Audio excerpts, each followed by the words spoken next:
The Brandon Peters Show may contain explicit language and detailed plot points. For more information on the show, stay tuned to the end of the episode.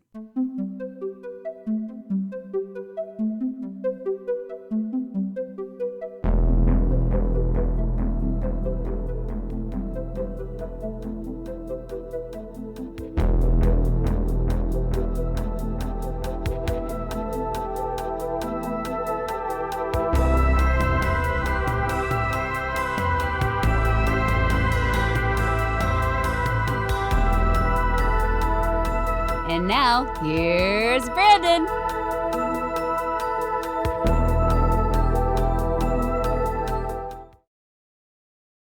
I'm ready. Okay. Okay. Let me get myself going. Hey, I have a devil child myself, so I wouldn't call he or she a devil child. I'm just, I'm sure she could be the sweetest child ever, and then a nightmare in like that. It's crazy. I just feel like, you all go through those nightmare times. I feel like the thing with our kids is that, like, they're very sweet, but just one day they're going to burn the house down. They're going to be like, I didn't know. I didn't know you're supposed to not burn down the house. Okay. Fire burns down houses. Now we know. Now we know. I didn't know. That's they play innocent all the time. I feel like. Gotcha. Yeah. All right. Well, let's do this. I'm ready. All right. We have finally arrived on the end of the week, and it's time to close with a song. Here to help me out, returning to the show, author, musician, and like just a walking, super talented person, Pres Maxson. Thanks for having me back. I'm so pumped to be here. I'm so pumped to be back. Very good. You're a walking, super talented person, now a rolling one. 2 feet. This is too much praise. I'm not used to this much praise. So it ends here. All right. Put it back. Yeah. Okay. So yeah, it's been a bit. Been a little while. A lot of guests in between, stuff here and there. You did take part in a promo video. Again later on, my Super Bowl special. Yeah. And I would encourage any listener to go back and listen to, what was it, episode, the Day of the Jackal episode. Yes, there you go. I don't remember the number. Yes. It was in the single digits, though. I think it was in the single digits. Yeah, it was early, and I'm proud of it, and you're looking for a weekend watch. That's the one. You were also part of like one of the biggest things ever on the show with the ironic video that hit. I was ultra proud of that, and proud of you for your performance in that. I mean, that was top-notch promo video making. That's like I was like, did I peak already with that? Like, it was just, it went really well. Your cover was great. I heard it like more times than I'd like to that day. Like, let's go behind the scenes there before we get to the video, because end of the week, and it's a music video, and so let's reflect on the music video stuff throughout the year. But I made a CD for my car, which I no longer have that car, so no ironic too. Well, when you broke an axle by running over one of the versions of yourself, yeah, that's true. That happened. You couldn't keep the car. But I made a CD with like 10 tracks, or no, like it was like 20 tracks of your song.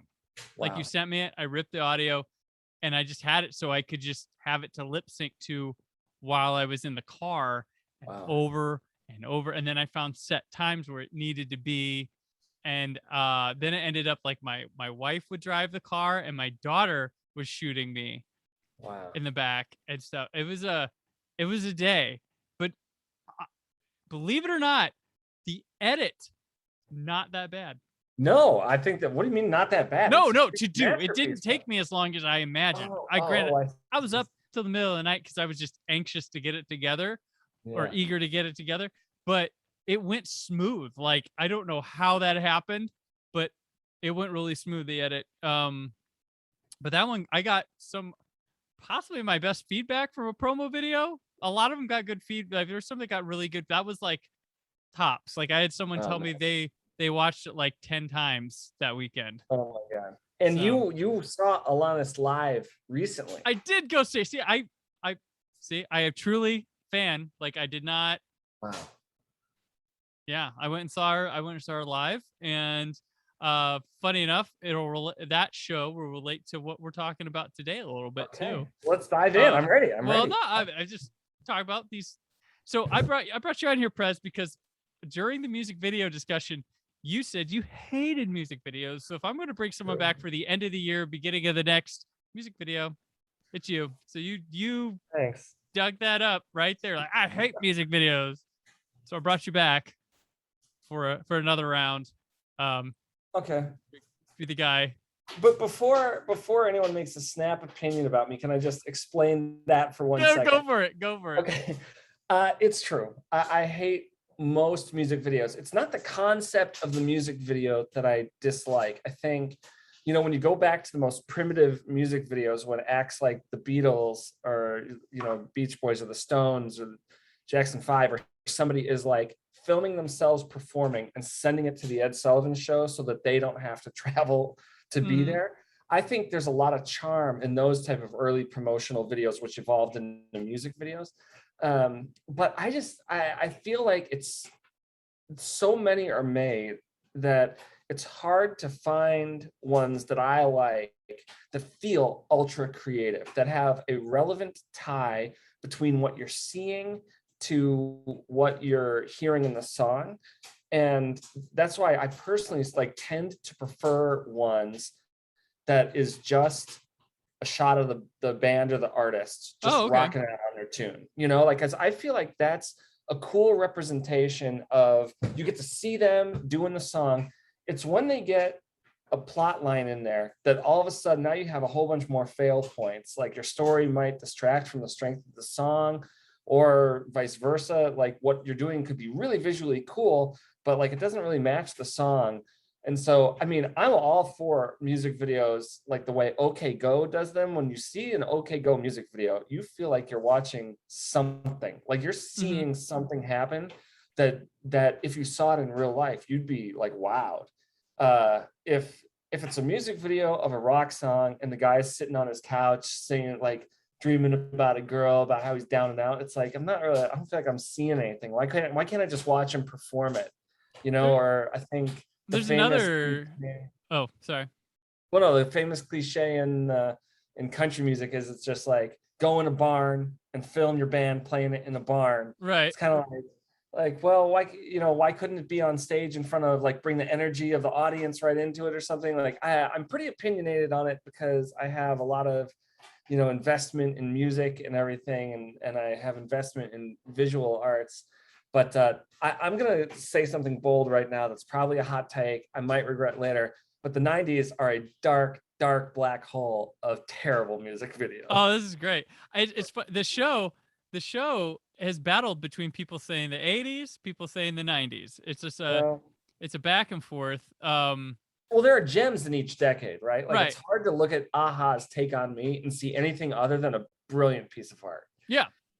Well, then there's overdone stuff I'll go the 90s. Bush's Greedy Fly, which is thinks it's a David Fincher thing. It gets all what am I watching?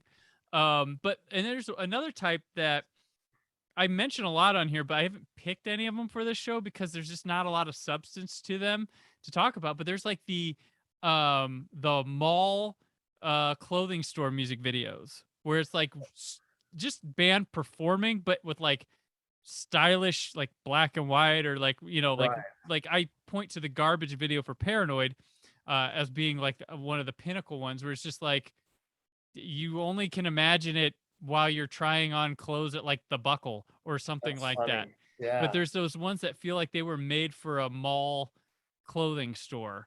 Funny. And that's it. Well, you know what? I really, and we can move on here, but I really feel like in terms of 90s ones that I love that got it sort of right. Some of the ones I don't want to really rip on anybody because I just love 90s music. Right. But one that really sticks out to me is Counting Crows' Mr. Jones. Okay. I haven't watched it in a decade probably, but I think it's just them rocking out on the song. There's in a room kind of, there's a little bit of stuff, but But I mean, I remember the moment where I was, the moment I first saw it. I'd never heard the song before. I remember watching it and thinking like, gosh, are these guys real? Like, is that guy real? Adam Duritz. And if and I know I know we're going out audio here, but if the visual ever gets released, he's like flopping his No, shoulders. there's a visual coming. Oh, Yeah. visual will be on And Friday. I remember I watched that. I saw it babysitting because my family didn't have MTV. The family we babysat for did. I saw him and I was just like, who is that guy? I remember thinking like, that guy is kind of awesome. You know, it's like didn't care that the camera was there, was performing his song the way he was feeling it. Mhm. And it was cool. Not to mention the song was a complete jam. I mean, like the first time I heard it, I thought it was like a time machine from the 60s, like one part Dylan, one part Van Morrison, like all kind of rolled into this guy with dreads who was like just like emoting. And I remember thinking like, man, why isn't every music video people just jamming out to their songs? Well, Anyway, that album argues to be one of the best of that decade too. I So. mean, 100%. That thing is, total I masterpiece. haven't got to Counting Crows yet. I've seen them quite a few times in concerts. One of my. Well, call me when you do. Let's talk all right. Crows someday. Yeah. Here we go. Okay, but today's music video comes from Smashing Pumpkins. It's Tonight. It was the fourth single from the phenomenon that was Melancholy and the Infinite Sadness, which also featured Bullet with Butterfly Wings, 1979, Zero, Muzzle, and 33. The Smashing Pumpkins' only album to top the Billboard 200. It received 7 Grammy nominations, including Album of the Year, was nominated for 9 VMA awards, this video, and 8 of them, those 9 nominations, were for Tonight. I mean, is it safe to say that this was like their pinnacle piece of artwork? Oh, yeah. This is that album. I mean, I'm talking about the album, but this is the era where Smashing Pumpkins did it ever get any better for them? No. I mean, they make good music after, but this is the apex. This is it. Yeah. This album was like, you never imagined any of the alternative bands getting this big. Like, this is, I mean, is it gonna be blasphemous for me to say like they're as big as Nirvana at the time of this album, like this thing? Because and I know a lot of their brethren musicians didn't get along or like them too much. I mean, this was nominated for like a boatload of, granted, it won 1 of those Grammy nominations. But Best hard rock performance. That's all it won. Lost well, if you're gonna win for something, at least it's not like, I mean, it was up for Album of the Year, Record of the Year, Alternative Album, like. But at least it's not like best written liner notes or something like that. Yeah, I will say I looked over all the categories nominees. It looked like it was for the alternative radio. It looked like it was a spread in the wealth kind of year for those bands. Because a lot of names, you're like, oh, they lost to that. Okay. And it's like, oh, that's where that band got their Grammy, all that stuff. Yeah. But like the VMAs, it took home 6 of those. So, I mean, it won Video of the Year. Did not win Viewer's Choice. Oh, but yeah, so this is huge. This is like, so this album drops. It's big. Tonight makes it bigger. This video makes it humongous. And then Jimmy Chamberlain ODs on tour with the keyboardist. The keyboardist dies. They kick Jimmy Chamberlain out. It's all over the news. It is like the story because they are the biggest band on the planet in this time. Follow them. I don't remember that. Oh, that's gosh. Crazy. Okay. And they do that. They replace him and they go much more into electronica in the next album. And their audience is just not there. It's lost. It's Adore, which is a fine album, but nobody was ready for it at the time. A lot of bands wanted to go into electronica in the mid to late 90s. They were like, that's the next thing because techno was coming in. And they're like, we got to incorporate that into our rock. One band does it successfully. Radiohead at the time does it and is successful with it at the time. There's a lot of albums that have been looked back upon that failed. They're like, oh, those were pretty good. But at the time, only Radiohead sold well and was reviewed well for jumping to electronica. But Smashing Pumpkins was like my first like favorite band of like my generation of era. Like Interesting. they were my first concert, which you mentioned the Alanis concert. Garbage opened for Alanis. Garbage opened for Smashing Pumpkins at my first concert. So I guess technically the first band I've seen in concert is Garbage. Wow. But I saw Smashing. They canceled. I was in the tour where Jimmy Chamberlain had the OD issue, and they had to postpone the dates of my show. And then Matt Walker from Filter covered the drums for Smashing Pumpkins. Hey, does Butch Vig still play drums for Garbage? I'm not sure. I mean, I'm pretty sure he was the original drummer in Garbage, and he's the to bring it back, he's a producer of Nirvana, Nevermind. I think I have that right, that he was from Garbage. Yeah, I'd be curious to know. Anyway, so no, their first concert. It was a funny story. I went with my friend Jenna, and her mother took us and sat with us while we were at the show. So I'm like, what did she think of that? So, but I not to use the word adore, I guess pun intended, but I love their music. I wore this album out. The second disc was my favorite of the two, the blue one, the one with 1979 33 on it. I had a Zero shirt. Yeah, I would say to this day it's a absolute favorite album of mine. A couple of their albums are favorites of mine, including they had one a few years ago called Oceania, which was pretty damn good. I think you're inspiring me to listen. Here's the deal.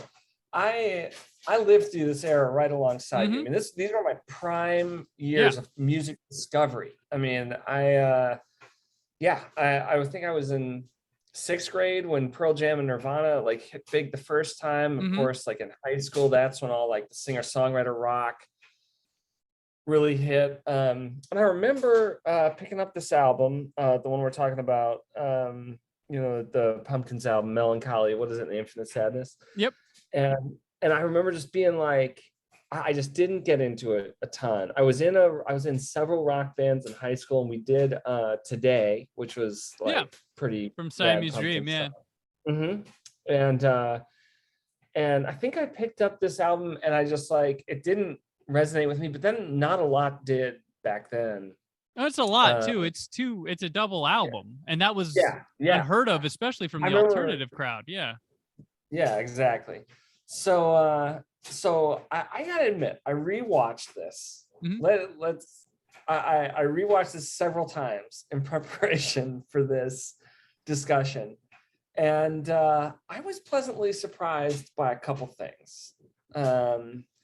I mean, I guess I've always sort of had respect for the music. I mean, even if it's music I didn't love or didn't listen to or didn't like, I can always pick out stuff that impresses me, and I did. I'll go ahead and name drop it here, but I've met Billy Corgan in and this is the most loosest sense of meeting somebody. There were 0 words exchanged. I tried to exchange words, and he said nothing. But we were backstage at a Motley Crue concert. Oh, cool. And I saw him in the hallway, and I was with buddies from my high school rock band. And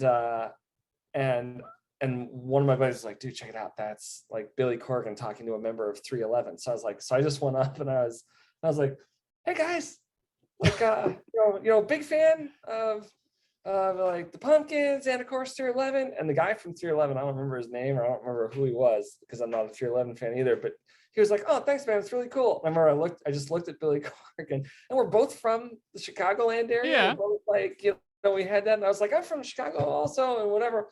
And he just looked at me, and that was it. Like, this is an age before people are like in their cell phones, so it's not like he was distracted. He just looked at me, and that was it. And I was like, okay. It's like in Dumb and Dumber when he's like, okay, see you later, fellas.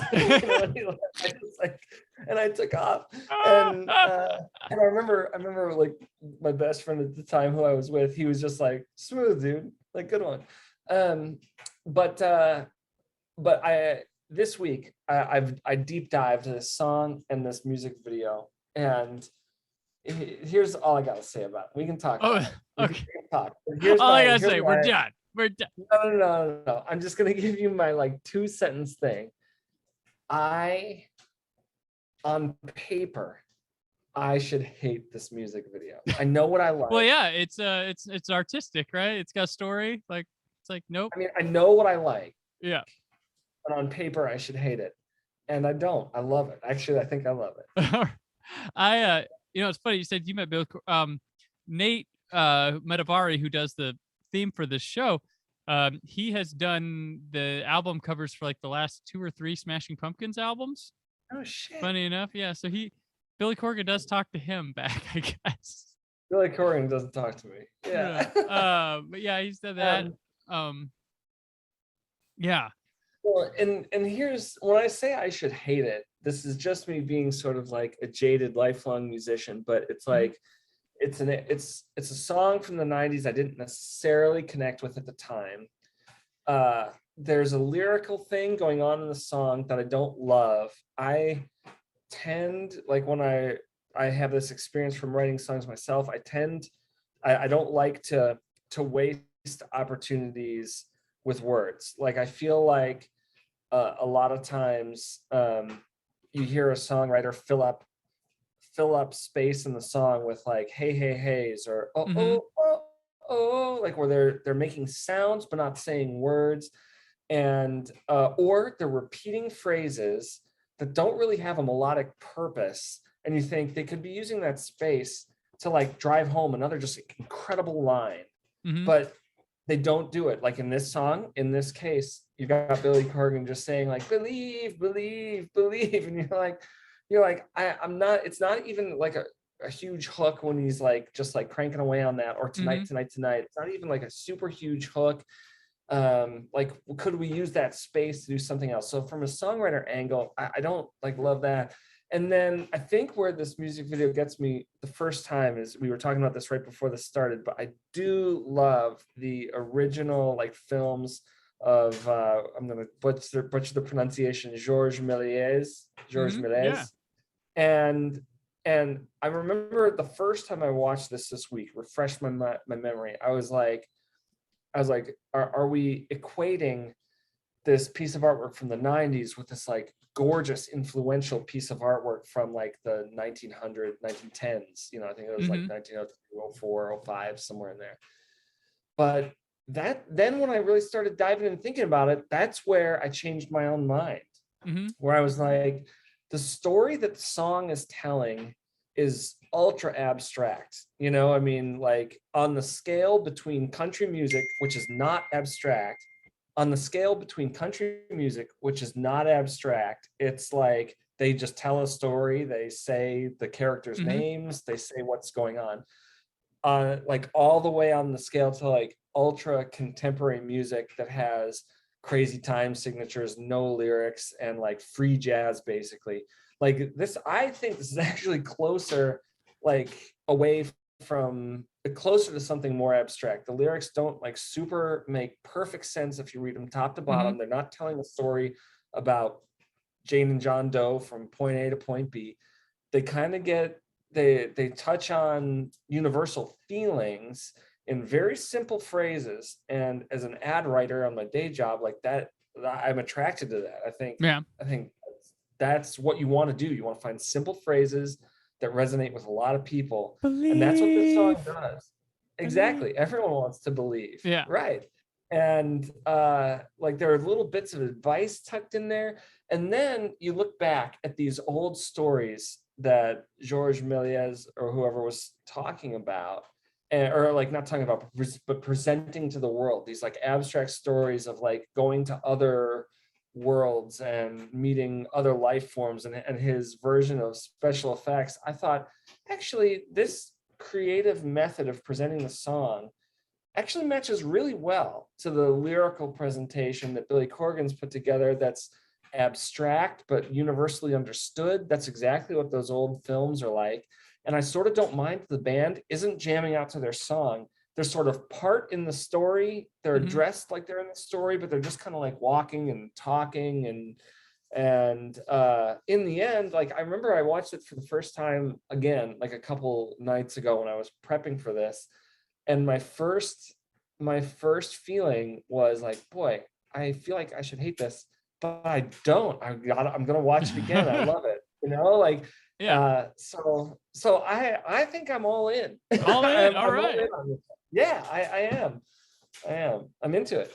Well, this is one So that. let me ask you. I know that you're the host here or whatever, but like, what? How often would you say through the years you've seen this music video? Have you revisited it, like, or is this something that you make a point to watch every year?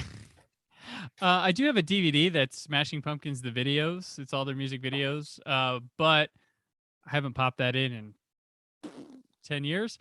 But so wait, are you telling me that Brandon 4K HD UHD has a DVD?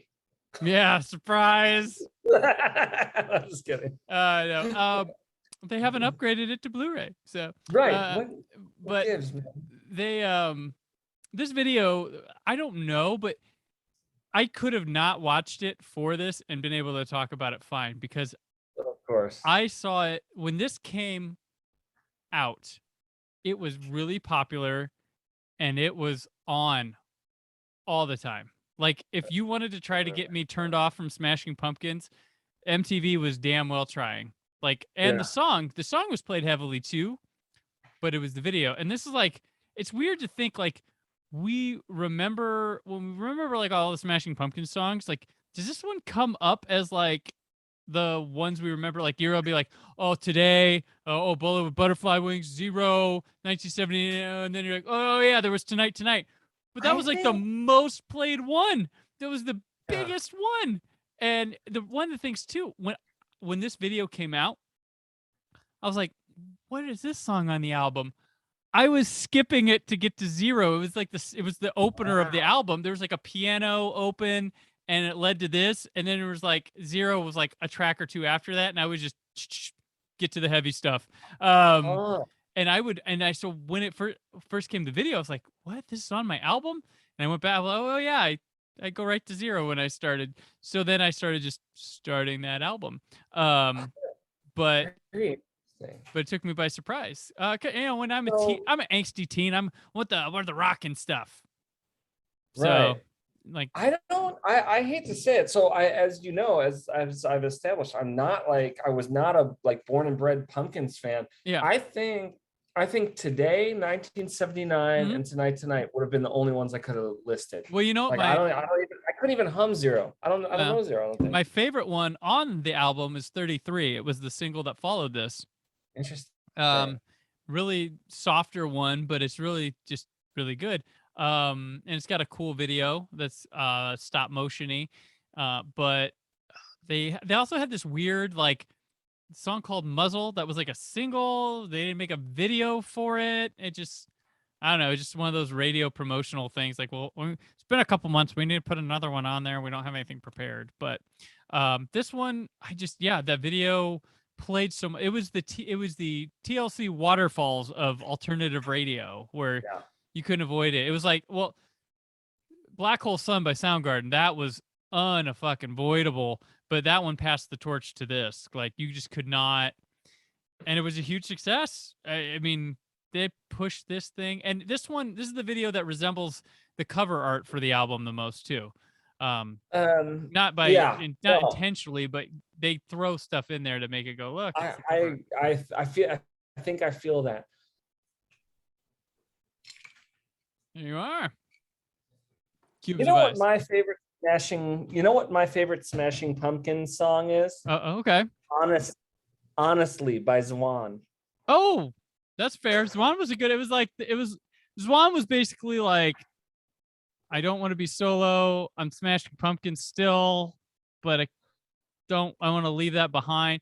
Like, he tried all this stuff throughout the OOs to finally land back on, well, whatever band I have behind me is just called the Smashing Pumpkins. Right. That's what he did. And then he came back with an album that had like a handful of really good ones on there, but the Zwan album was better than it. honestly was a really damn good song.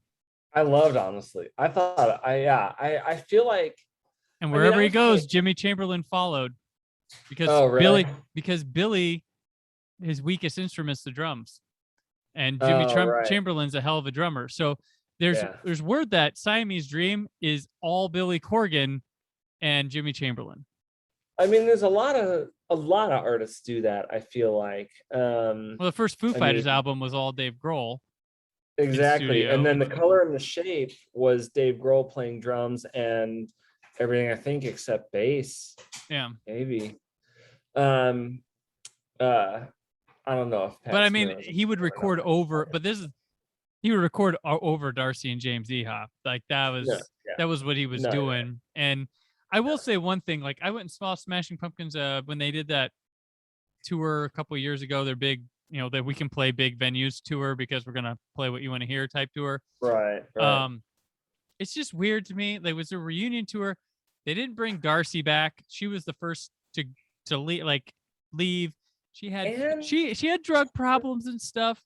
But the image of Smashing Pumpkins has her in it for me. And I'm not saying like, oh, the guy they got to replace her is a better bass player. Yes. But just like aesthetically, there's an aesthetic they have between Billy, Jimmy, James, and they just all look like they were made to like sit in a picture together. And she has a look that when I think of Smashing Pumpkins, I do picture her. And it's really bizarre that their live show, there's a lot of background imagery and images of like women that look like Darcy. weird. Really fucked up. Really weird. Like I was watching, I'm like, what the like she must be like of a type that is amused to him or something like that. But she was supposed to be back on that tour and he just went without her. But James Ehop coming back was a big step too, because they got in a big falling out. But yeah, she's here for tonight. And well, I mean, I was gonna say at least some of them are back.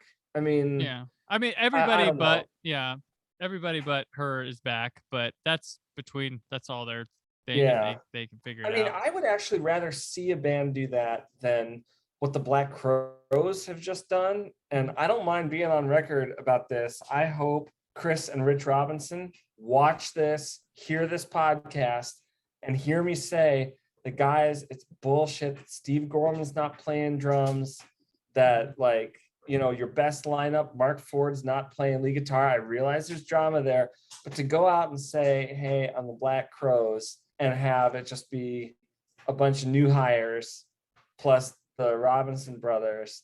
I mean, I'm sure it sounds awesome because those new hires are ultra pros, but it's like, that's not the vibe we're going for.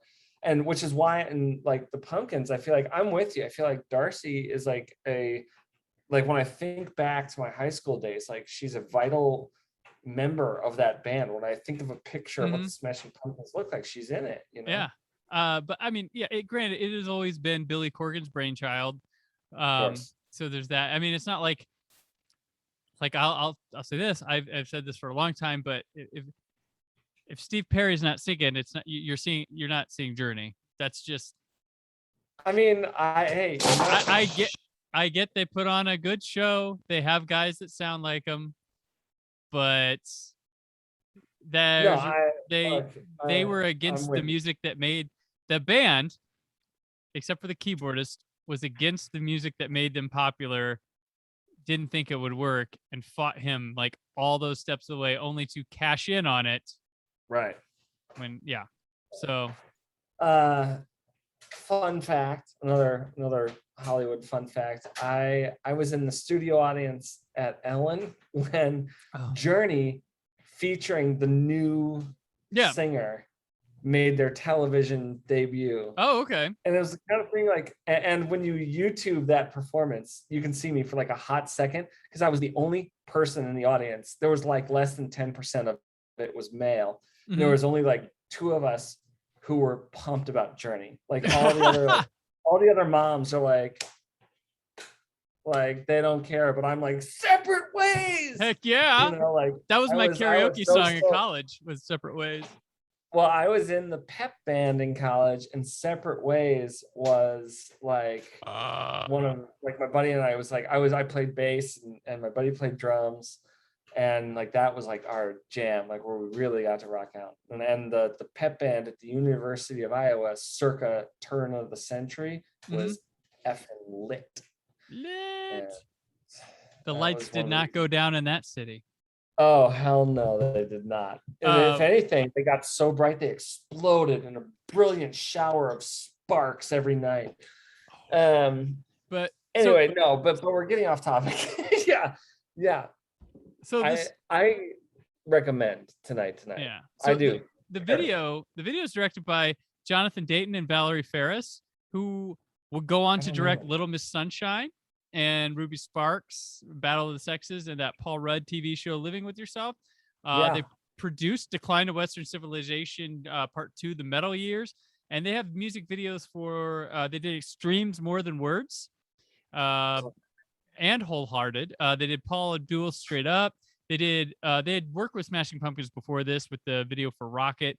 They worked with REM, Janet Jackson, Scott Weiland, Oasis, Weezer. They did Korn's Freak on a Leash. Red Hot Chili Peppers, they did all the Californication videos, but Scar Tissue and the By the Way videos. So they big time. I mean, talk about apex of Chili Peppers like that. I feel like what you just listed like a bunch of apexes of a lot of different acts that they just like. Well, the like Chili Extreme. Peppers, Californication, that was like the return, like because they were pretty like Blood Sugar Sex Magic. One Hot Minute did well for them. It was different, but then when they brought Frusciante back, that was without Frusciante, right? Yeah, and when Frusciante came back, then they were like, oh, and then they went huge again.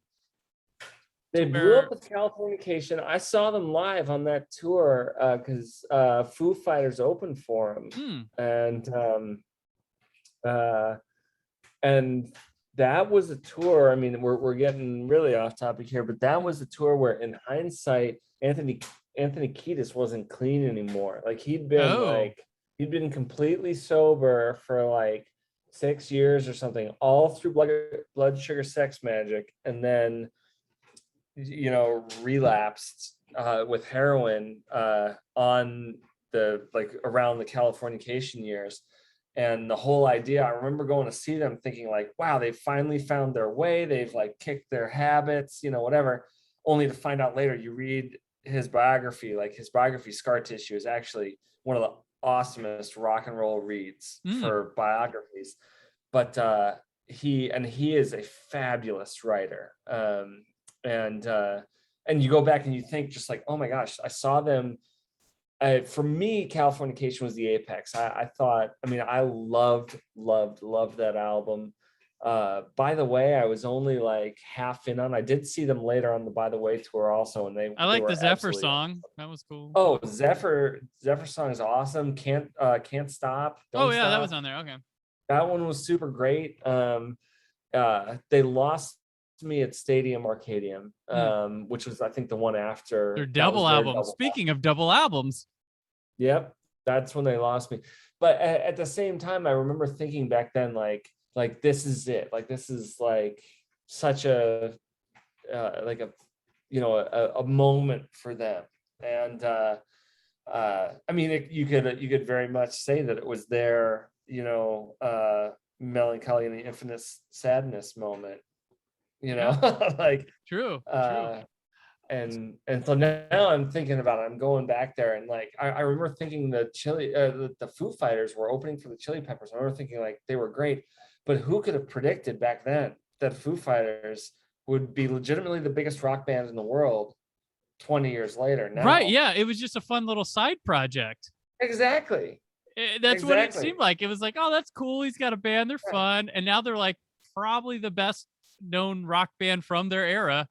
100%. I mean, and it's partially because there just aren't a ton of rock bands anymore who are like relevant. The 90s, the bands of the 90s barely lasted. We're left with like a handful that are still on, that aren't like, oh, we're back. Oh, we took a break, or we got back together. Like a handful that have been consistent since then. You have you have the Foo Fighters, you have Pearl Jam, you have Dave Matthews Band, you have Counting Crows, you have Radiohead.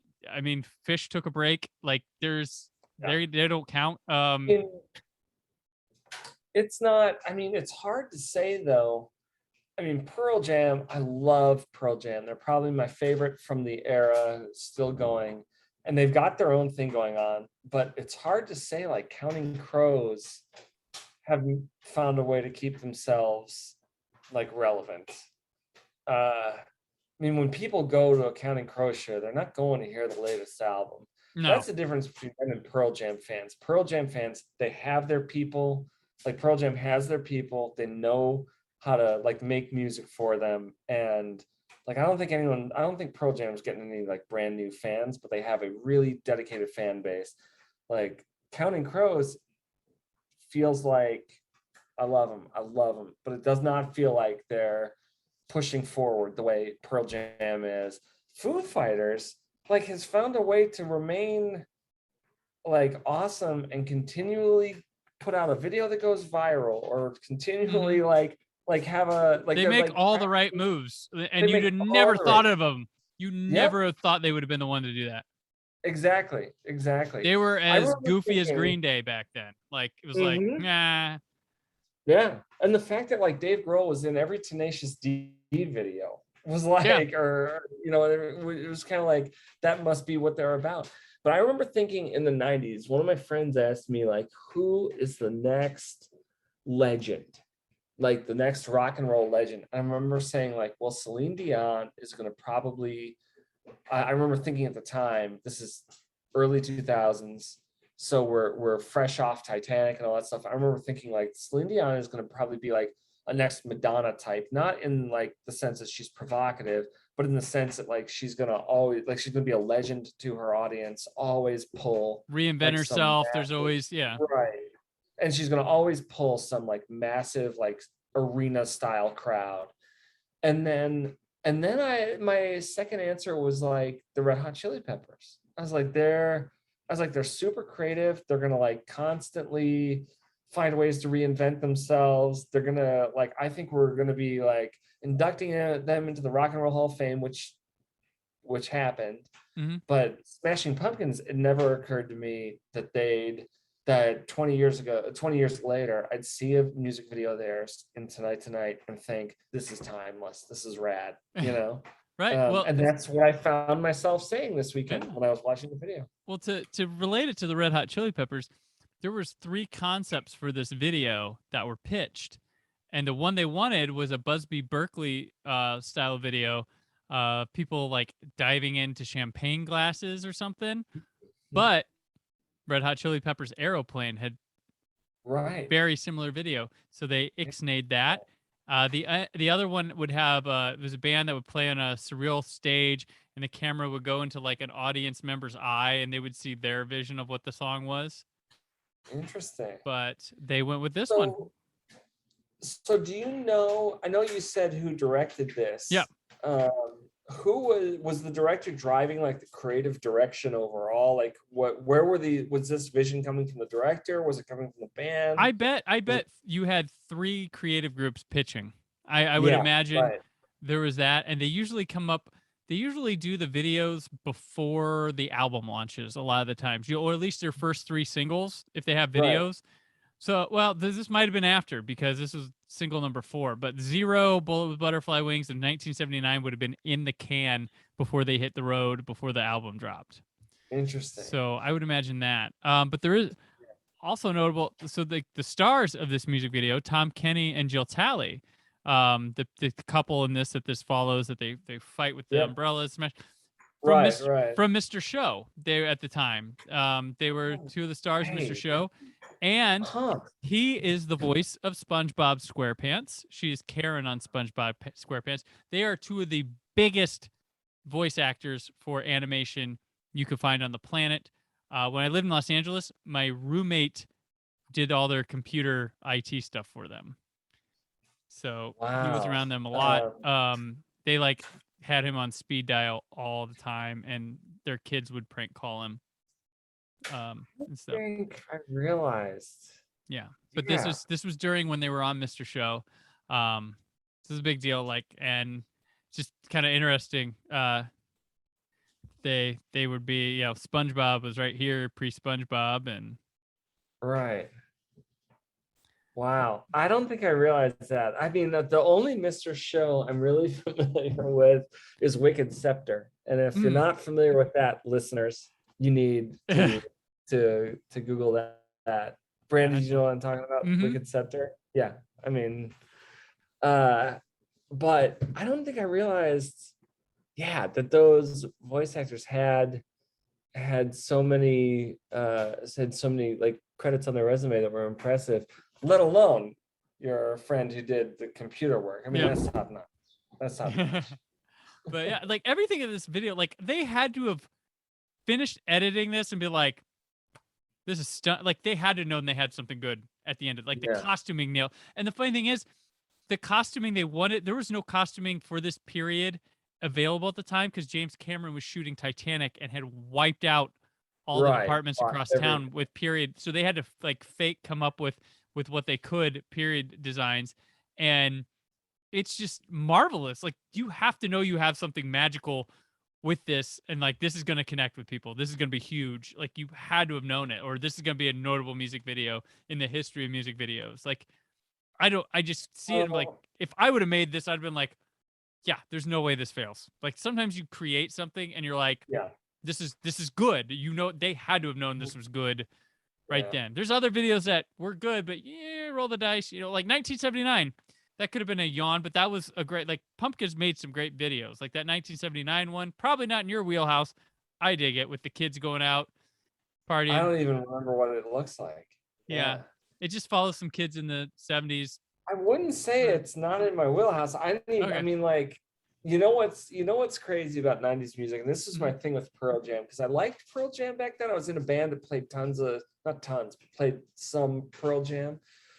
But like, I don't think I was musically mature enough to understand why Pearl Jam, Smashing Pumpkins, Nirvana was like good.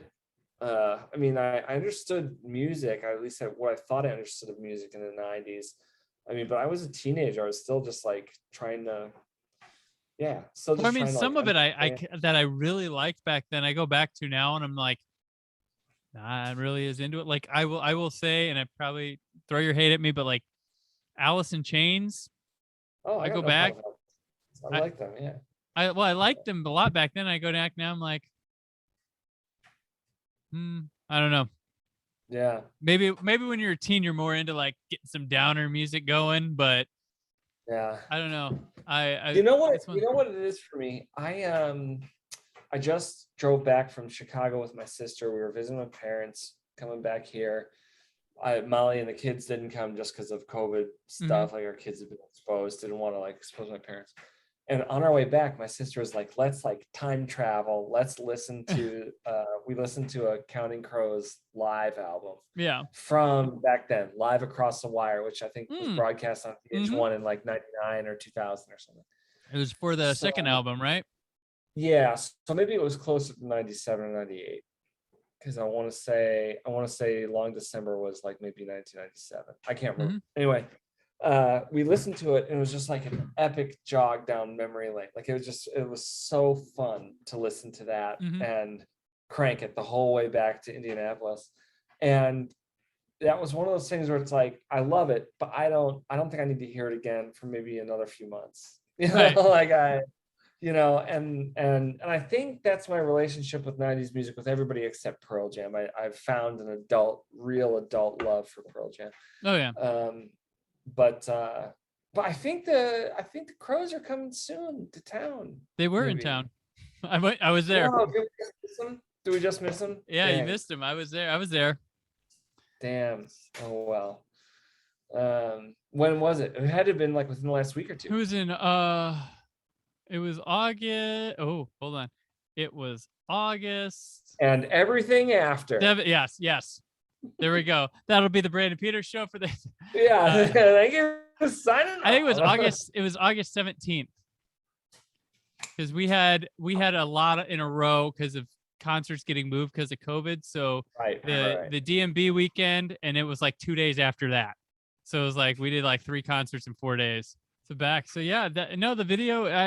This is just, I don't know. It's one of the pinnacle ones. Let me ask you this question. I found myself asking myself this, but could a band do anything in this style? You know, the style of, you know, A Trip to the Moon, or The Impossible Voyage, you know, any of those like Georges Méliès, you know, old films. Could any band do that and automatically have a leg up on like artwork in a music video? I don't know. Well, just like that's an easy way. Like you're saying, it was like that. I Is mean, like automatic step, and it's easy. Kind of, it's a timeless choice. I'm not tearing down anything the Pumpkins did here because I think they did it right the entire way. It's a tribute. It's a nice, cute tribute to it. It's not exactly like it. They take a Zeppelin to the moon. There's an underwater sequence with mermaids and stuff that wasn't in the other. It's very much the best kind of knockoff in a way because it does its own thing, but I would agree. Lets you know it, and it's adorable. Like it's like, if anything, like it's not trying to say we're better than it. It's trying to say we like this thing a lot. Like that's what it feels more to me, rather than trying to like top it.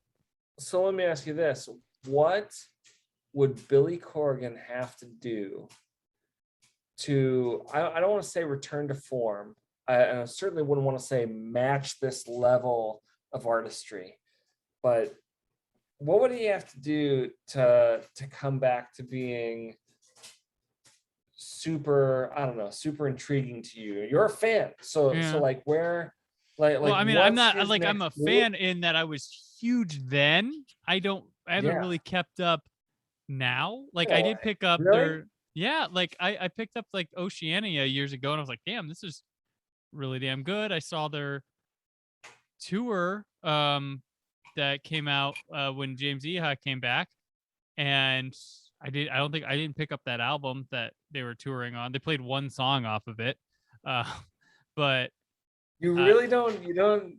I follow them on social medias and stuff, and I listen to hear things here and there and stuff, but like hardcore following them, I don't want to call myself like super hardcore because like to me what a hardcore fan is, like they know like everything, like every single detail. I'm not there. Not there. So I will call myself a fan. I used to be really hardcore back in my high school days, and I've kept the following with them while they were, I've followed like Zwan. I picked that one up, and the one Zeitgeist, is that what it was? That one when it came back. That rings the bell, yeah.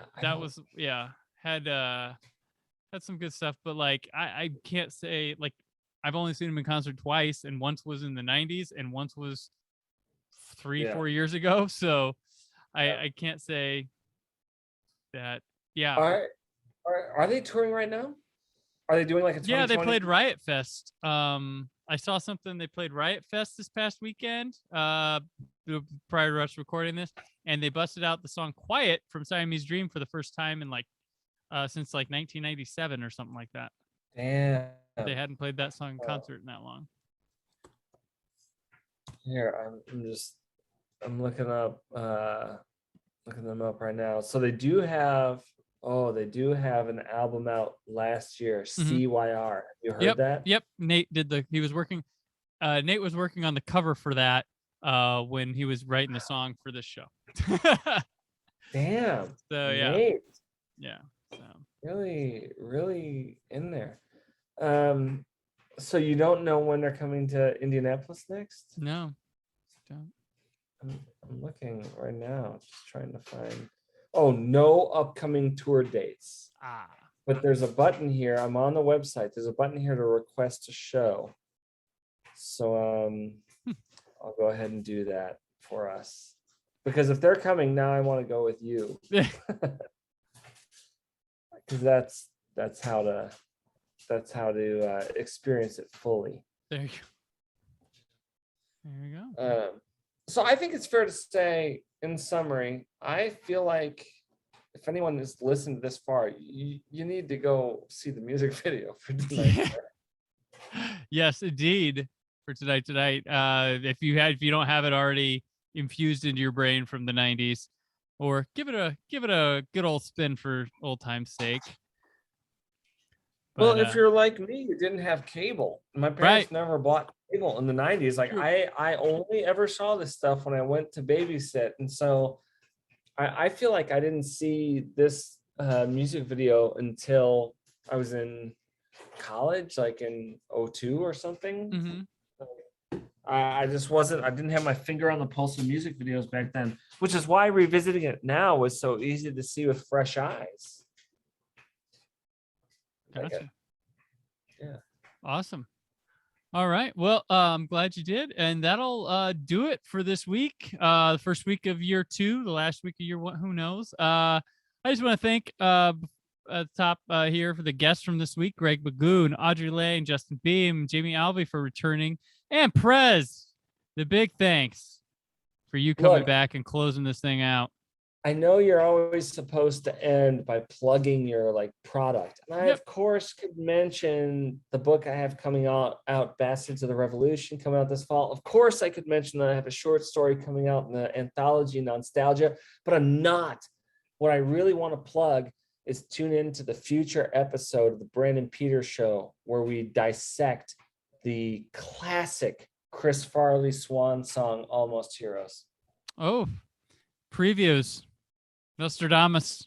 I don't know when it's coming out. I don't know if we'll ever even record it, but a guy can dream. A guy can dream. You could have just jinxed it there, man. You're right. The Almost Heroes. Do you want the Almost Heroes episode? Let me know. Be vocal. Smash that like button. Smash that like and subscribe button if you want to hear Almost Heroes. All right. Well, I'm on Twitter and Instagram at Brand4KUHD. Written work at whysobblue.com. Thank you all for listening for this past year, for the next year. Who knows how many years to come. The Brandon Peters Show will return. Until then, stay film positive. Thank you for listening. The Brandon Peters Show is a Creative Zombie Studios production. Produced by Brad Shoemaker and Brandon Peters. Written and edited by Brandon Peters. Announcer vocals by Jessica Alsman. Theme song by Metavari. Web design and show art by Brad Shoemaker with Brandon Peters. All music and clips featured in the episode are property of their respective studios, and no infringement is intended. Additional information on this and other episodes at BrandonPetersShow.com. For any inquiries, press opportunities, or sponsorship, contact mail at BrandonPetersShow.com. The show is available on Apple Music, Spotify, or anywhere podcasts are found.